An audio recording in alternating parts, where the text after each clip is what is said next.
Joe is an ugly ninja. Just kidding.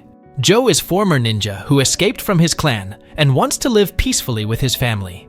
But his son and wife are victimized, so he awakens his overpowers ninja skill to avenge them. The story starts with a man who is anxiously riding a train. He gets off and runs like mad, but a group of people who know his secret catch up with him. They fill the area with smoke, and the man fights back with incredible skill, taking on several foes at once. The enemies throw blades at him, so he draws his own blade to defend himself. The enemies then switch to metal needles called senbon, but the man has amazing reflexes and catches them with his teeth, spitting them back at his attackers. However, the man is outnumbered and overpowered. He is captured when a device grabs his neck, and he is dragged by a fearsome man. The wicked man slams the man to the ground and finishes him off with his sword. The enemies use a gadget to verify that their target is dead, and they leave. Meanwhile, a farmer named Joe is having a good time on his farm and goes back home to work on his motorcycle. He plays a game with his young son, Kyle, who tries to surprise him, and he tells the boy that he can see behind him. Joe's wife, Sarah, comes in and is shocked by how dirty Joe's face is. Kyle says that his mask is like the ones that the Oni wear, but they are evil people. Joe cautions him that the Oni might mistake him for one of them, but Kyle is confident that his dad will protect him if they ever show up. Joe jokes that he doesn't know if he can beat these imaginary creatures, but Sarah says that she will handle them for Kyle. Joe teases that he needs to finish fixing his motorcycle quickly. Later, a news report says that the man from before was killed, and Sarah is worried that it might have been the Oni. Kyle agrees that it was them, but it's time for him to go to sleep. The boy bids his mom good night, and Joe tells him that his birthday is coming soon. With Kyle sound asleep, Joe carefully checks the security cameras around his house. Sarah is troubled by the way the man was killed and the fact that no one knows who he was. Joe tells her not to worry and assures her that they are safe in their isolated location. Sarah is especially afraid of someone called the Reaper, but Joe says that it can't be him since he always worked solo. The story continues with a scene of how careful Joe is about concealing their identity as he erases their fingerprints from a doorknob. The happy family goes on with their tranquil life as usual, and Joe tries his best to be a good father as he makes his son smile.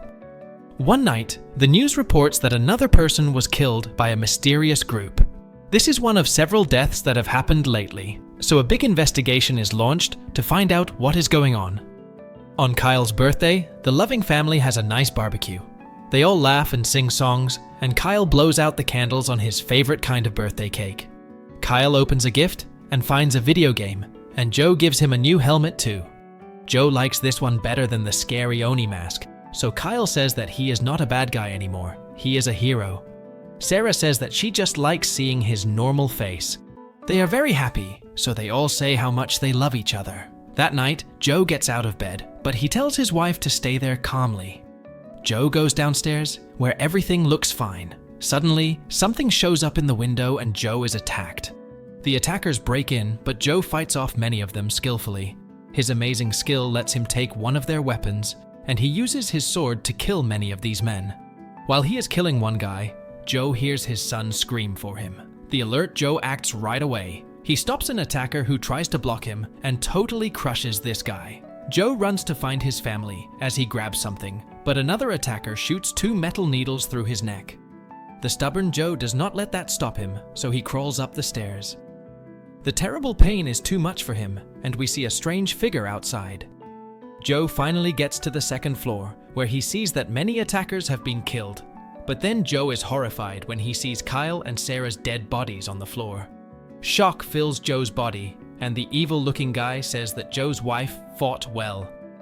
This monster stabs his blade through her neck, making Joe very angry, but he is stabbed in the back. Joe pulls the attacker as he tries to get to his family, but his body is too hurt to keep going. The attackers see that someone must have called the police as they hear sirens in the distance. The story goes on with a scene of how the leader checks that Joe is dead, and they leave just before the police get there. The police get to the scene and are shocked to see the slaughtered family. Sometime later, Joe, who seemed to be dead, wakes up. His first thoughts are of his dead family, and he throws up from the intense emotion in his body. The next time Joe wakes up, he is in a hospital, and the nurse quickly calls for a doctor. Joe only says his wife's name, and he faints again. Joe finally wakes up, and a doctor tells him that he came back to life after the coroner had already said they were dead. Joe doesn't care, and just wants to know about his wife and son. Sadly, he is told that they are gone. Outside, we see that two people have come to see him. They are Mike and Emma, and they are from the FBI. They need help with their investigation, so they ask him some questions about who the attackers might have been. Joe doesn't say anything, but Mike can see that he is very angry. This is probably the worst time to be asking him questions, so Mike just gives him his card. Mike tells Emma that it's just a guess, but he thinks that Joe knows who the attackers are. He decides that they will watch him in turns, and Emma is first.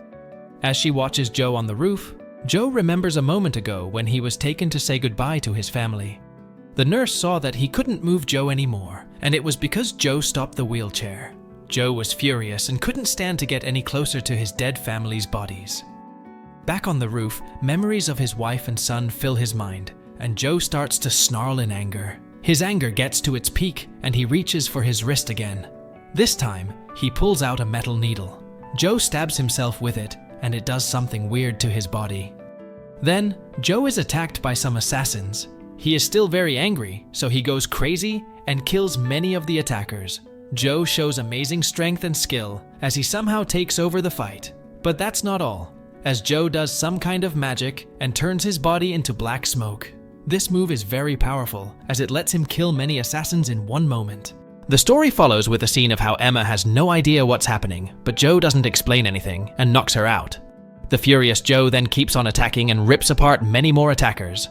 There are a lot of them, and Joe oddly shoots a sword at the elevator. We then see why he did that, as he uses a pole to protect himself and pushes all the other assassins into the elevator. Even though Joe is greatly outnumbered, it is obvious that the assassins are stuck with him and not the other way around. Joe stands over all their bodies as he gets to another floor, and he scares any other enemies. Mike wonders why Emma is not answering his call and is stunned when he sees many bodies. Joe is done nearby, and he meets the assassin leader. Memories come back to Joe's mind, so he attacks the leader with rage. This leader is clearly different from the others, as he fights well and even manages to put a device around Joe's neck. Joe quickly gets free, but the fight is still even. Joe finally uses his shadow skill again, and it lets him hit a powerful attack. Joe quickly does more hits, and the fight is over soon. Joe wants to know how they found him and his family, and how they knew it was him. The leader says with a sneer that Joe can change his look as much as he wants, but he will never get away from his destiny. Joe then surprises this guy and takes off his disguise. Joe doesn't say anything from here and just kills the leader. Joe then goes to see his family. He can barely stand to look, and he falls to his knees. Later, Joe goes back home and makes a hole in a wall. He takes out a box he had hidden, and we see that it has some things, including a mask. Joe looks at a picture that fills his mind with memories of his family again. We see his family home one last time before Joe sets it on fire. Joe watches as his once happy and calm life burns away, and he puts on the mask. The fire destroys every memory, but we see that Joe is still angry. The story continues with an explanation of a clan that has a secret technique, but the members of the clan are not allowed to share it with anyone else, no matter what. They serve the country of Japan. At one point, terrorist attacks become more severe and shake the world. Because of that, they leave Japan's jurisdiction and move to a stronger authority. They claim that this is for the sake of Japan's future. Anyone who opposes this decision will be eliminated. Then the scene shifts to show a man who finds his wife dead, but his son named Heigen is still alive, and it turns out that this is a dream of our MC, a widower who wants revenge. He is seen holding an ugly, disgusting ninja captive, who he had previously defeated. He is hung upside down on a rope. But suddenly, the widower faints. There is someone who calls the widower by the name Heigen. The weird old man asks why he doesn't use his disguise mode. The widower says that they managed to break through their masking system. The old man is surprised because he always meets him in a battered state. He asks if Heigen uses the secret technique, real consciousness. He advises Heigen not to use that technique again because it will take his life.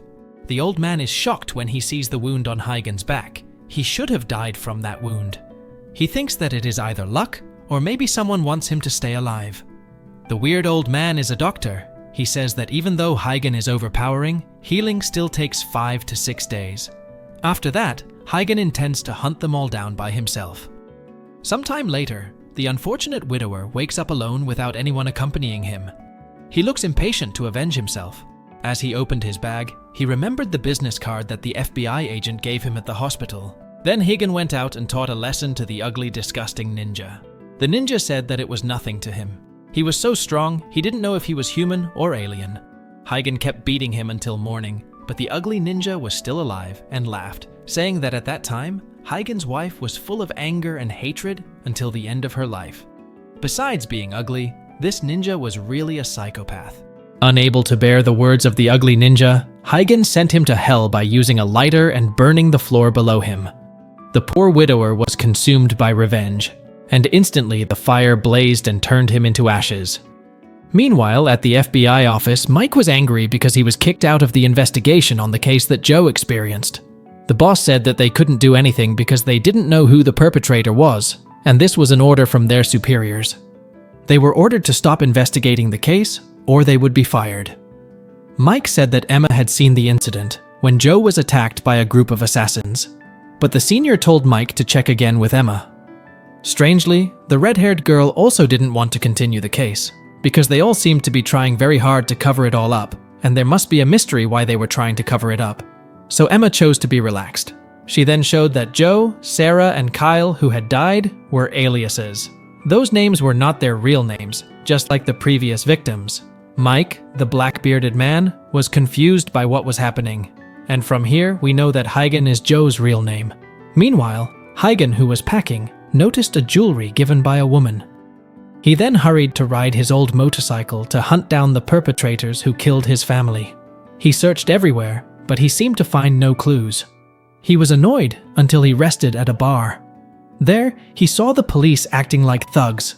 The fat cop then ordered Huygen to show his driver's license because he suspected that Huygen's motorcycle was stolen. Huygen ignored the fat cop, which made him angry, but with just one attack, the fat cop fell down with pleasure. The skinny cop then tried to defend his useless fat friend, but without touching him, Huygen could make the skinny cop fly. The old guard looked happy but sad because his bar was a mess. Feeling desperate, Huygen decided to contact Mike. Meanwhile, Mike scolded Emma, who was busy playing VR. In this era, technology was developing rapidly, thanks to a company named Euza. Mike then got a phone call from an unknown person who was definitely Huygen. Mike was shocked and immediately ordered Emma to track Huygen's location. Mike asked who Joe really was, because Joe Logan was a fake name. Suddenly, the poor widower smashed his phone, cutting off the signal. But Huygen called back and said this was Mike's last chance. Mike asked what he had to do. Huygen wanted them to meet somewhere, and Mike would choose the location. Mike then invited Huygen to meet at a Chinese restaurant. Meanwhile, Emma failed to track Huygen's location.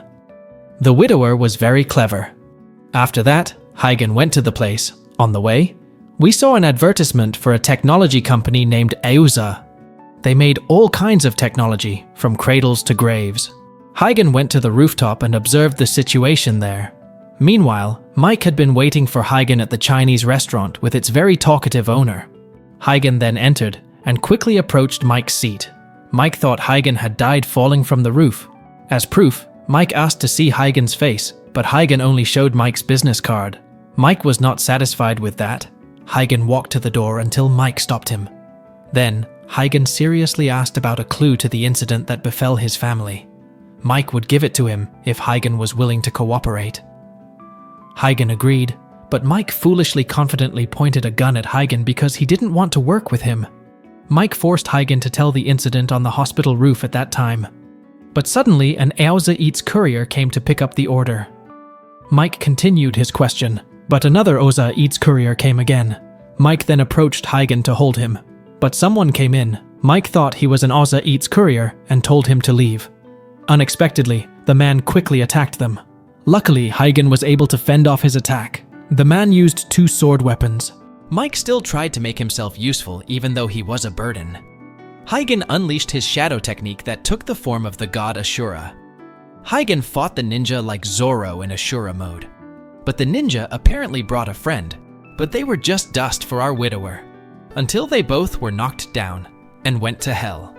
Mike was surprised to see Huygen's ability, then asked again who he really was. He answered Peking Duck. What the heck? Mike asked where the real Joe was, then Huygen showed his Joe mask. Huygen admitted that he was a ninja, just like the ones who attacked him. Mike, the noob, was shocked and half scared to hear that. He seemed to pee in his pants. And suddenly they were showered with bullets from outside the cafe by mysterious people. In a matter of seconds, Huygen had disappeared and he was on the rooftop. Mike was amazed to see the ninja's weapon that managed to injure his armor. He thought that their technology couldn't possibly make that weapon. Then Mike and Huygen looked at the Auza ad in front of them. Does this have anything to do with Auza? Meanwhile, somewhere, someone named Zai reported that Huygen was still alive. Meanwhile, in the middle of nowhere, a crowd of people were seen dreaming of heaven so intensely that their blood splattered onto a 10th-rate Statue of Liberty knockoff. A useless bald man was seen terrified, pleading to God to stop the devil.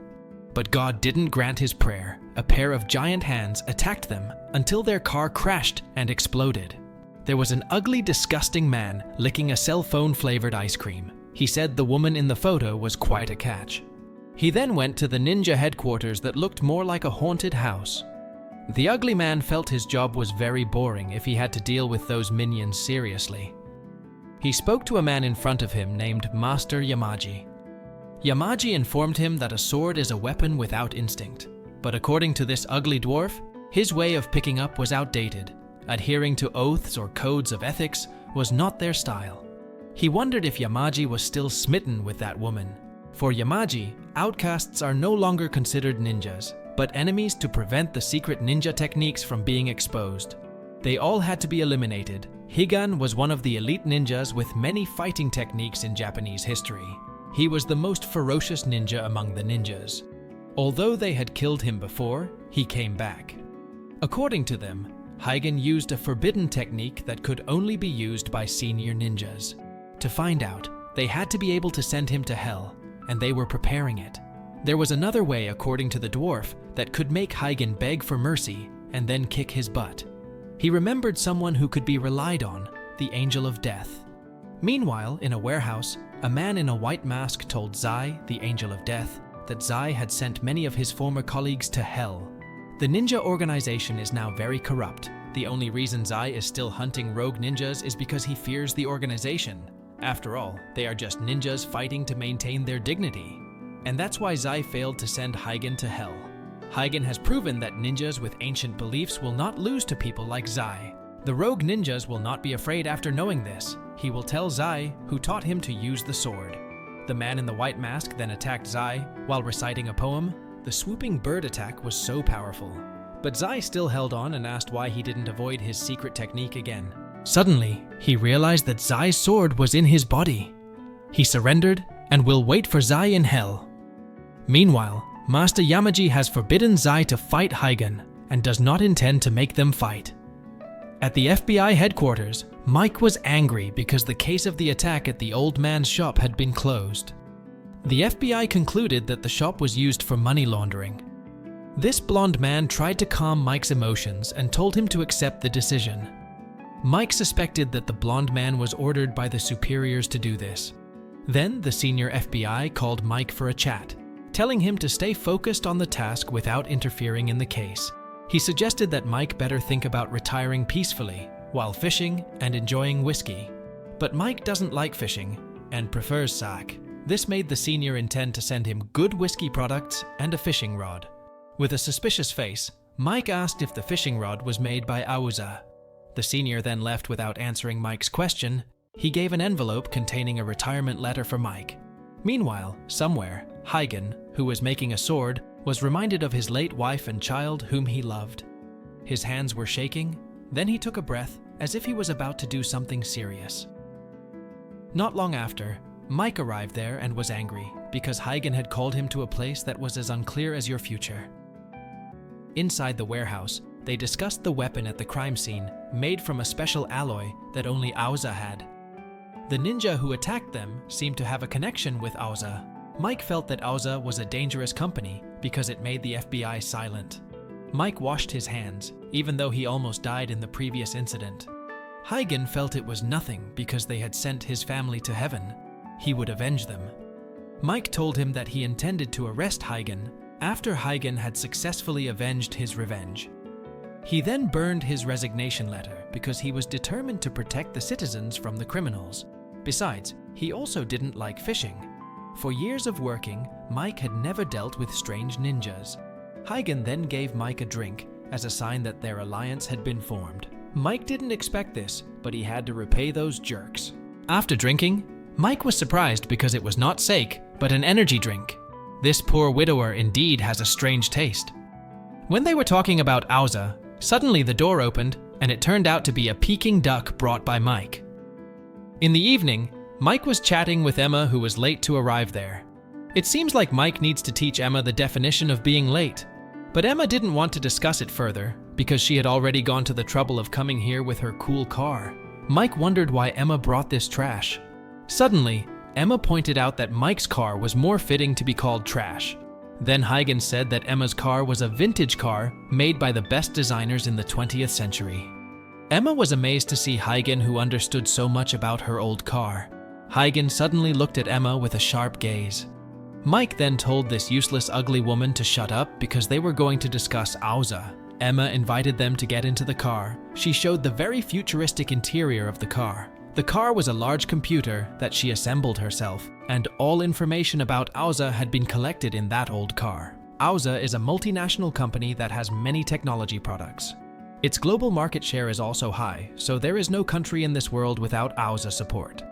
But the growth of the company has raised many dark rumors, including journalists and organizations criticizing Aoza experiencing mysterious deaths. One of them is the case of an ugly bald man who died mysteriously. He was a European politician who refused a cooperation offer from the Aoza company. But now his successor is the opposite. He even attracts Aoza to enter the country. And all those dark rumors are suspected to be related to ninjas. Mike felt dizzy facing the nightmare that was happening. Meanwhile, in a laboratory, the CEO of Aoza was monitoring the development of reactor technology that could generate electricity in fantastic amounts. He is sure that this is the technology that will illuminate the future, and Aoza will be the only best company. The world will be flooded with Aoza technology products. After leaving the laboratory, Master Yamaji was waiting for him there. The CEO of Aoza did not expect Yamaji to come here directly. He then handed over a photo, and the CEO of Aoza said that it was a member of his team who was testing their latest weapon by making former ninjas as their experimental targets. And they still need a lot of data for that weapon. Yamaji suddenly stood up and said that Aoza should not do such a thing again. On the other hand, Emma explained that if they wanted to find out about their actions and the ninjas, then going to Aoza City would be a good first step. Surprisingly, Huygen pushed Mike, followed by a sword piercing Emma's junk car. Huygen then ordered Emma to immediately start her car. Meanwhile, the sword kept attacking relentlessly. With his inner eye, Huygen saw the position of the ninja attacking them, but stupidly, their junk car was hit by a truck. Huygen was the only one still conscious. He saw the ninja attacking them again, then he got out of the car and parried the ninja's attack. They crossed swords all the way to the rooftop of the building. The ninja quickly pulled out a magic rope weapon to attack Huygen, and Huygen once again turned into Ashura mode. It seems like he is a true fan of One Piece. That skill is very effective in making his enemies look like useless minions. The ninja fired a rocket from his mouth to attack Huygen, but this widower easily turned the situation around. He pulled out the device that was in the ninja's chest before dropping him down. Huygen was seen giving a signal to send to hell on that device, and the dwarf man smiled at that. Meanwhile, from afar, Huygen observed Mike and Emma, who were still unconscious because of the accident. Then suddenly, one of the cell phones belonging to the cell phone collector rang. From the cell phone, someone was heard saying that finally they could talk. The man had made sure that their conversation was not tapped by anyone, but he still refused to tell his name to Huygen. He told Huygen that Aoza City was protected by various layers of security systems. Huygen would not succeed in breaking in if he was alone, and he intended to help Huygen. Huygen obviously did not trust this mysterious man. The man then said, "Learning from others but not letting others learn from you, that is the true essence of ninja cunning." Huygen was shocked to hear that. The man said that he was like Huygen, a ninja who was exiled. He invited Huygen to meet him somewhere. Meanwhile, Mike, who had just regained consciousness, saw the scribbled picture of his daughter. He remembered that his wife had called him, but he ignored her, and when he finally picked up the phone, he got the news that his daughter had died. His wife was so disappointed with Mike, who was too focused on his work and neglected his family. Even if you guys are useless, please love your family. As he was daydreaming, Mike was startled to see Huygen, who suddenly appeared in front of the door like a ghost. Huygen told Mike that there was a mysterious man who offered him help. Mike was doubtful about that, but Huygen believed that he was a ninja who was exiled just like him, based on the words of the mysterious man that were a poem left by the organization. According to Emma, the mysterious man was right because the security system in Auza City was very tight like women's tights. Mike asked what if it was a trap. With a casual tone, Huygen answered that he would kill the mysterious man. But the problem was that they could not enter Auza City because Mike had been marked by the FBI. Emma suggested to give up, even though this useless girl was the one who proposed to go to the headquarters in that city. Mike was sure there must be a way to sneak into there. Emma then gave her latest discovery from the dark web community that had been observing Auza's movements.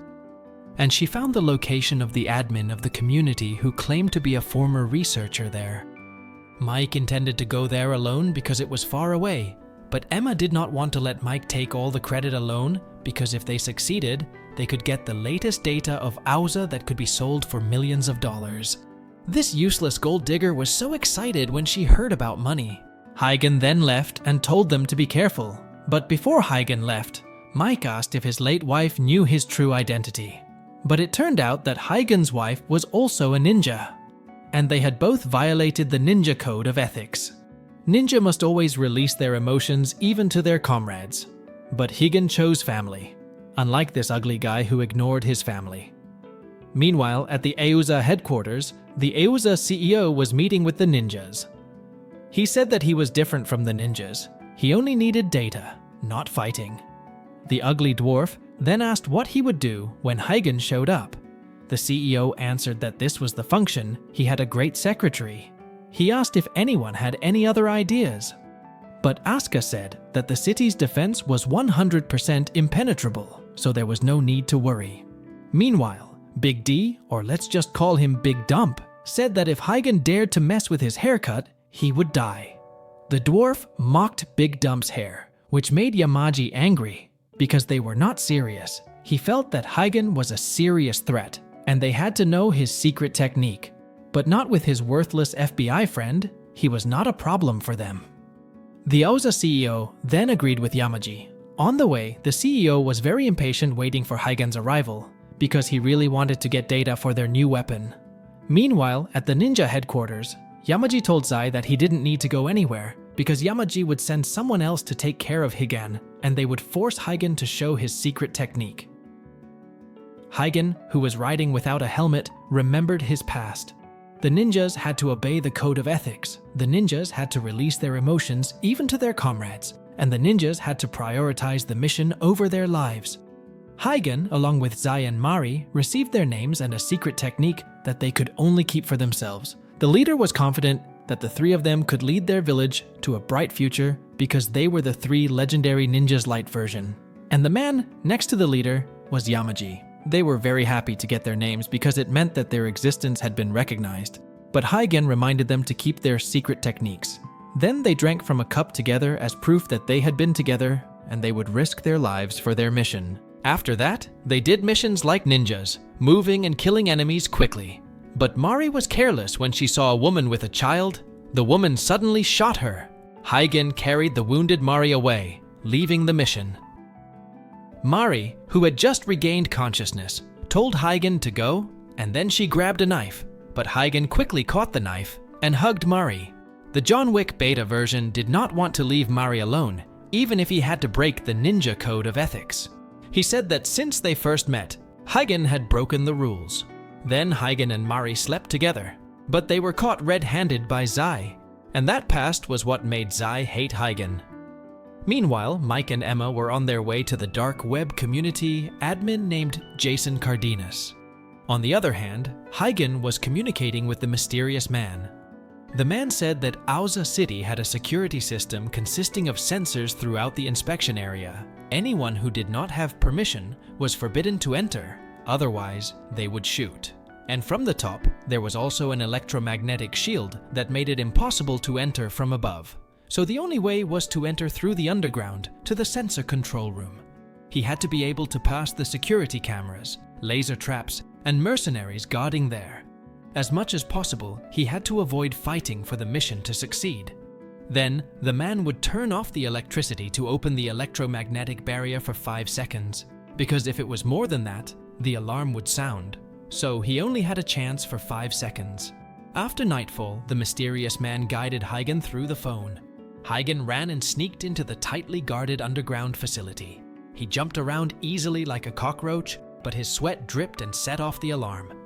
The soldiers quickly shot at Huygen like cockroach hunters. Of course, Huygen easily defeated them. The mysterious man immediately turned off the electricity to open the barrier. But when he was about to pass the electromagnetic barrier, Zai suddenly blocked Huygen, and they looked at each other like old friends. Thanks for watching. If you're enjoying the series, don't forget to leave a comment and like to support this channel. Love you guys.